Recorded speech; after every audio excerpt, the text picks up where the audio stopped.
Olá, segunda-feira, 26 de janeiro, semana começando e você vai ver que Geraldo Alckmin fez uma visita à região no fim de semana. O governador inaugurou o trecho duplicado da rodovia Bauru-Ipauçu em Piratininga e prometeu entregar a obra completa em março do ano que vem. Combate à hanseníase.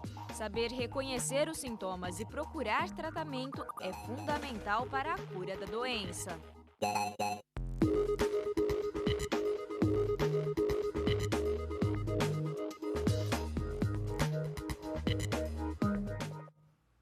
O governador Geraldo Alckmin entregou oficialmente neste sábado o segundo trecho de duplicação da rodovia SP-225 a Bauru-Ipauçu.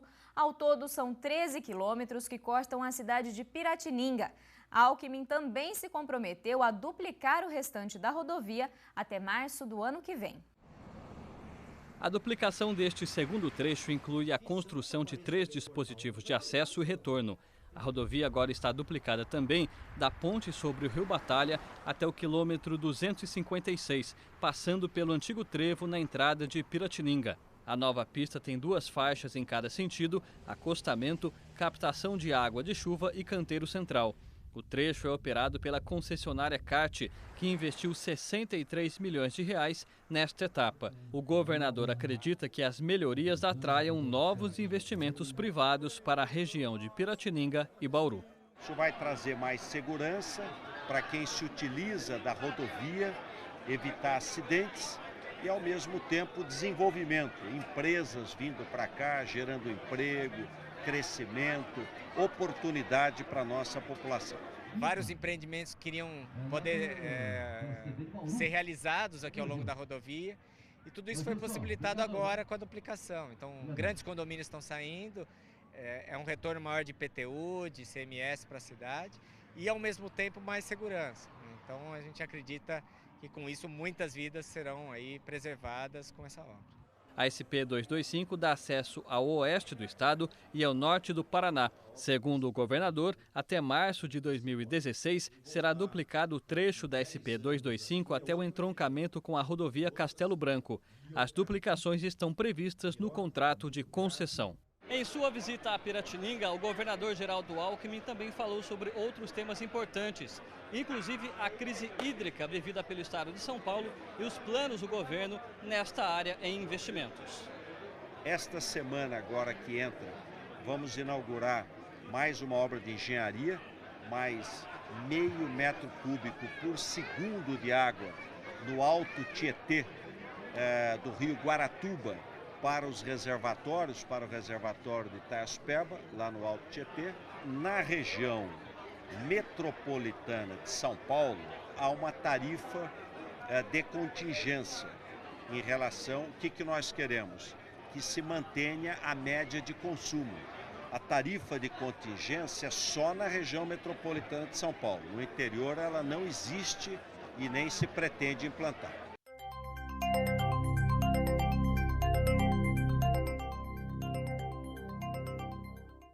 O aumento da nebulosidade em todo o estado de São Paulo e as pancadas de chuva isoladas baixaram a temperatura. Vamos ver agora no boletim do IPMET se essas condições se mantêm ao longo da semana. A gente tem um conteúdo maior de umidade disponível na atmosfera aqui sobre o estado de São Paulo e também temos temperaturas da ordem de 30 a 31 graus. Aqui na região central, então ainda nessa noite de segunda-feira ainda poderemos ter episódio de pancadas de chuva isoladas aqui na região central. No restante da semana, o mesmo quadro, né? Temperaturas máximas não deve fazer aquele calor extremo de 38, 37 graus que fez nas últimas semanas, mas continua calor, mas um pouquinho mais ameno. Tem temperaturas máximas passando um pouquinho de 30 graus, em torno de entre 30 e 33 graus na maioria das cidades da região central do estado de São Paulo. E, infelizmente, a partir da tarde, a gente tem um conteúdo maior de umidade no ar e esse calor, né, embora não sendo extremo, é calor também. A gente tem os episódios de pancadas de chuva isoladas, com trovoadas, né, em alguns lugares fortes, né, chuvas mais fortes.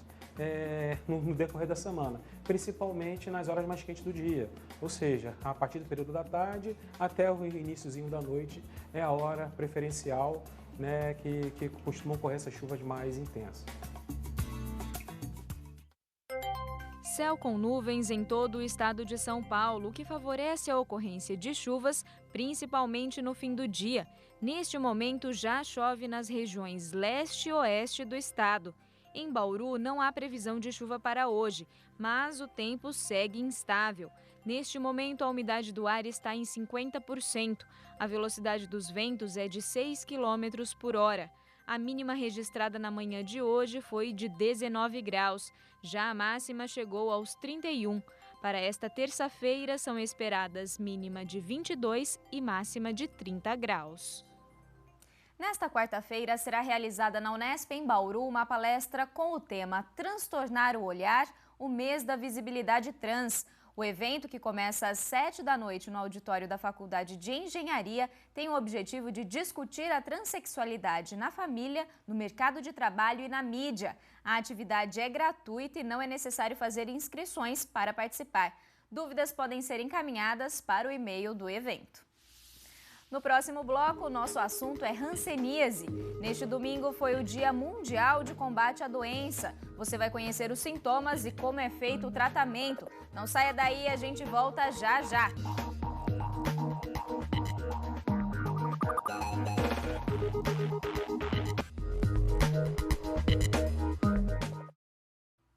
O último domingo do mês de janeiro é dedicado ao combate à hanseníase. A data foi instituída pela OMS, a Organização Mundial de Saúde, e tem o objetivo de mobilizar a sociedade para aumentar os cuidados de prevenção e controle da doença. Aqui em Bauru está um dos principais centros de pesquisa, o Instituto Lauro de Souza Lima. Grande parte do conhecimento brasileiro e mundial sobre hanseníase sai daqui. O Instituto Lauro de Souza Lima, antigo Asilo Colônia Aimorés, é referência internacional em vários problemas de pele. Por aqui passam anualmente 5.000 pacientes. O foco do trabalho é a hanseníase, provocada por essa bactéria que aparece em rosa nesta imagem ampliada. A imagem na cor azul mostra os tecidos do paciente. Em estágio avançado de hanseníase, as bactérias chegam a 100 trilhões no organismo e podem representar 10% do peso do paciente. A doença é contagiosa e transmitida pela respiração.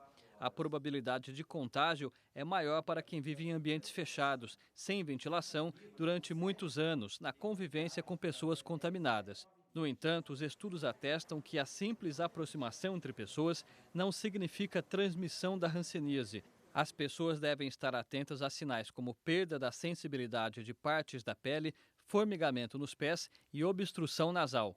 A hanseníase causa manchas no corpo. Em alguns casos, pode atingir órgãos internos, como o fígado, e causar dificuldade de locomoção.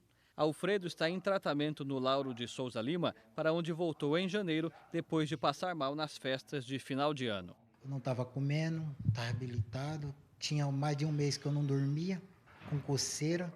A hanseníase é tratada na própria casa do paciente, com 3 antibióticos distribuídos de forma gratuita em todo o Brasil. Depois que a bactéria já está morta, é preciso tomar um outro medicamento chamado talidomida, de uso controlado, proibido para gestantes. Ele é o responsável por eliminar a bactéria do organismo. Metade, cerca de 40% a 50% dos pacientes podem ter reações decorrentes da morte da bactéria. Porque quando o antibiótico funciona, ele mata a bactéria e essa bactéria morta o organismo quer eliminar de dentro do corpo.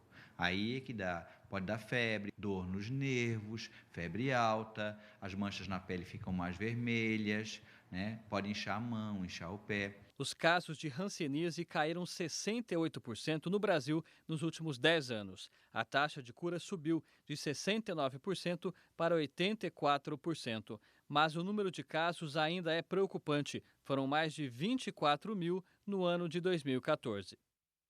E a gente continua a falar de hanseníase. De acordo com dados da Sociedade Brasileira de Dermatologia, por ano, 30.000 novos casos são registrados no país.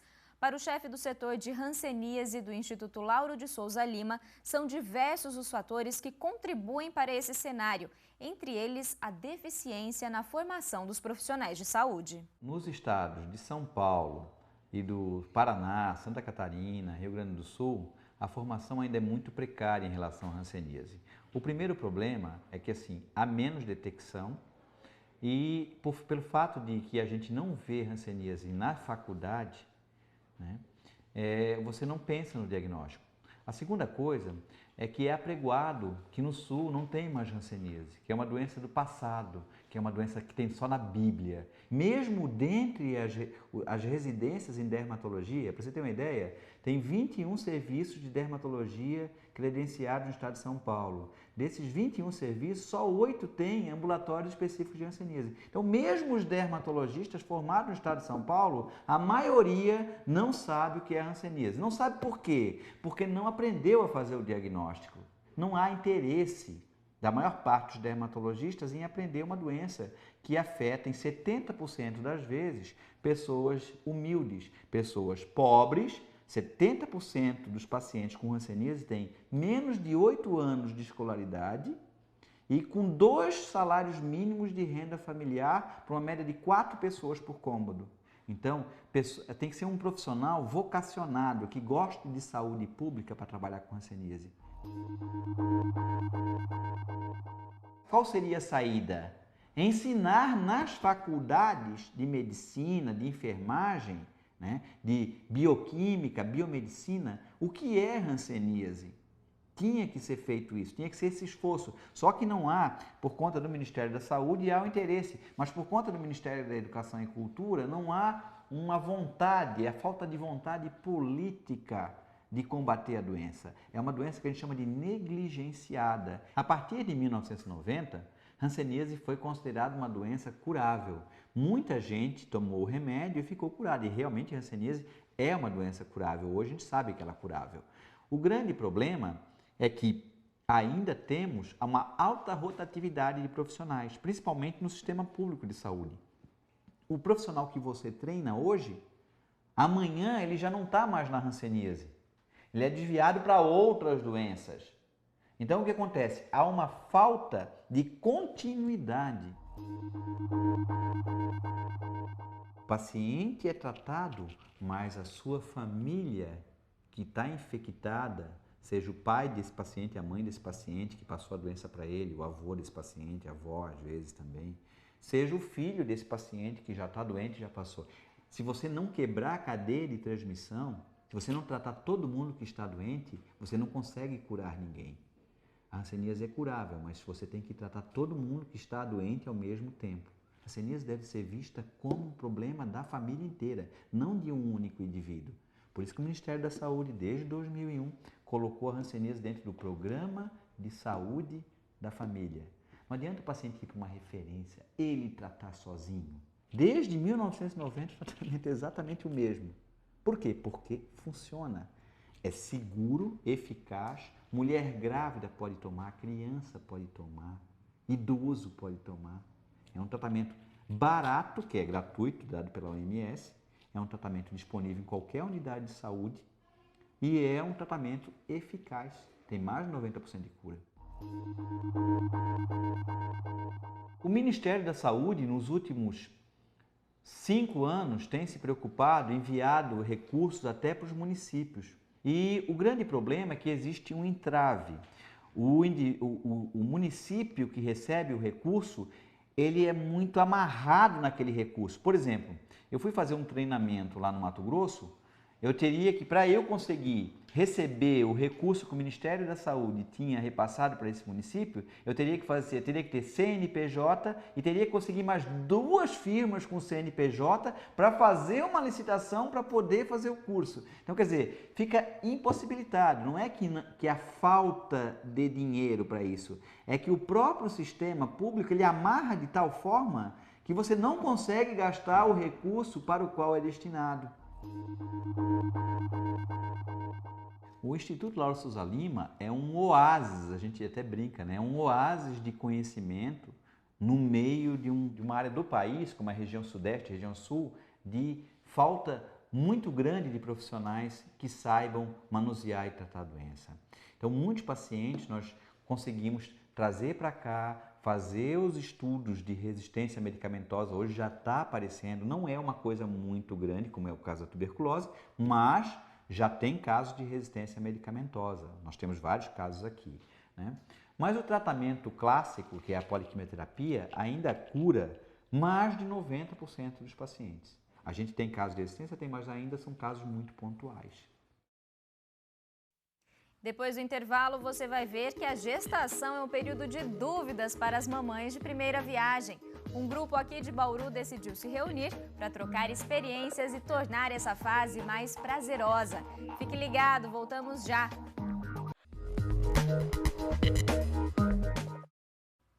Começaram hoje e vão até quinta-feira as inscrições para o ProUni, o programa Universidade para Todos. Essa é uma iniciativa do governo federal que concede bolsas integrais e parciais em instituições privadas de ensino superior.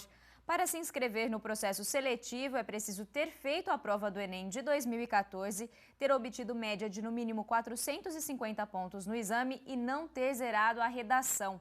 Para concorrer às bolsas integrais, o candidato deve ter renda familiar mensal de até um salário mínimo e meio por pessoa. Já para as bolsas de 50%, a renda familiar mensal deve ser de até 3 salários mínimos por pessoa. Outras informações podem ser obtidas no site do ProUni. Durante a gestação, é natural as mulheres ficarem cheias de dúvidas. São questionamentos sobre o bebê, o momento do parto e sobre o próprio corpo. Foi pensando em tornar esse momento mais tranquilo que um grupo de mulheres aqui em Bauru passou a se reunir todos os meses. Você vai rever agora na reportagem como essa troca de experiências tem sido importante. Desde a quinta semana, logo que descobri a gravidez, já...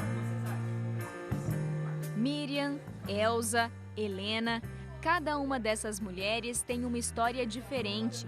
Em comum, o desafio de ser mãe. Medo eu tinha, sim, tive muito medo, acho que é natural, né? Você nunca passou por essa experiência, então, assim, é uma viagem que você está indo rumo ao desconhecido, né? Eu espero meu filho, assim, com toda ansiedade, eu quero ele. É uma mulher antes do parto e uma mulher depois, que de repente você tá ali com o bebê no teu colo e aí você vai embora com ele para casa. E aí, o que você vai fazer? A hora que esse neném chorar, a hora que você precisar... Por mais que a tua mãe fique ali alguns dias, ou a sogra, enfim, irmã, chega uma hora que é você e a criança. Que não ia fazer. E ele me deu 300.000 exames, todos os exames de gestação. Para compartilhar as alegrias e as angústias da maternidade, elas se reúnem uma vez por mês. O Maternativa é um grupo de apoio ao parto normal. Foi criado em 2010, mas o objetivo dos encontros é ir além e também discutir temas do dia a dia das futuras mamães, como alimentação, cuidados com o corpo e educação dos filhos.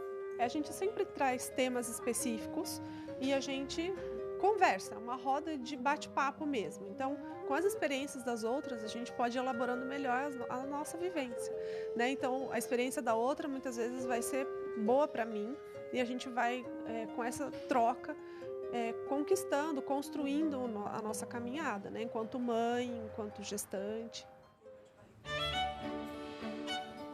Elza é a caçula do grupo. Ela tem 19 anos e daqui a 2 meses vai segurar nos braços o primeiro filho. O grupo tem ajudado a controlar a ansiedade nessa reta final da gestação. Medo a gente sempre tem, né? Porque primeira gravidez, não passou por nenhuma experiência ainda, então meu medo mesmo era sobre o parto e tudo mais, mas aqui nós conseguimos se identificar bem. Foi justamente essa identificação com as outras mulheres que fez com que a Miriam retornasse às reuniões do grupo, agora com uma nova visão depois do nascimento da Sara, que está com 2 meses. Para mim está sendo maravilhoso, qualquer coisa, né? Assim, até trocar fralda, banho e tudo, para mim é um prazer. Então, para mim, é uma vocação, eu acho, né? Que acho que a gente descobre depois do que a gente é mãe. Isso foi fundamental para que a Miriam... Como o grupo também é aberto aos pais, o Tiago, o marido da Miriam, faz questão de acompanhar cada uma das discussões. A gente está aqui mais para dar colaboração mesmo, a nossa colaboração, a nossa contribuição, contar a nossa experiência. principalmente para as mamães que estão aí gestando seus bebês. É um momento de muita ansiedade, muita preocupação, e acredito que a experiência da Miriam foi fundamental para que hoje ela estivesse aqui e pudesse dar a sua contribuição. E mesmo para quem já teve 2 gestações, o grupo ainda traz ensinamentos. É o caso da Helena, mãe de 2 meninas. A maternidade muitas vezes ela vem carregada de muitas culpas, né? A mãe tem sempre aquele sentimento, o que eu tô fazendo de errado? Se o filho cai, eu não olhei ele. Então é legal nesse sentido de você também dividir isso muitas vezes e ver que assim, não é você a culpada, de que outras mães também passam por isso, então isso acaba apoiando e incentivando a gente a continuar praticando esse exercício da maternidade. Um exercício que é diário, mas que traz muitas recompensas.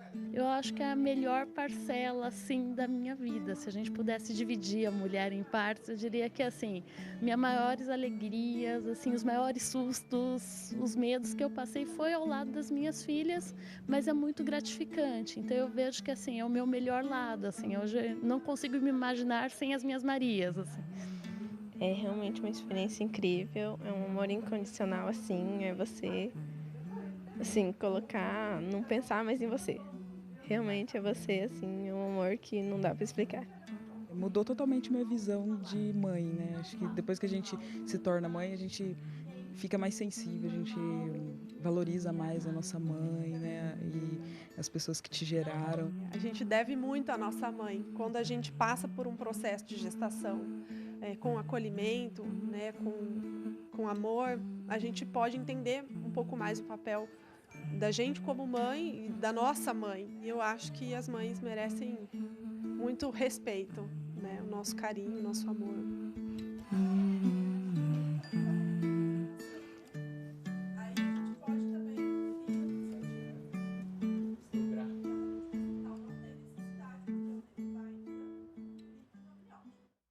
E para quem ficou interessado em fazer parte desse grupo, como a gente mostrou na reportagem, as reuniões do Maternativa são realizadas uma vez por mês e são gratuitas. Basta entrar em contato pelo telefone 3234-8414. O próximo encontro está marcado para o dia 25 de fevereiro.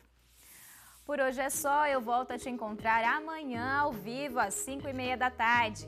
Tchau!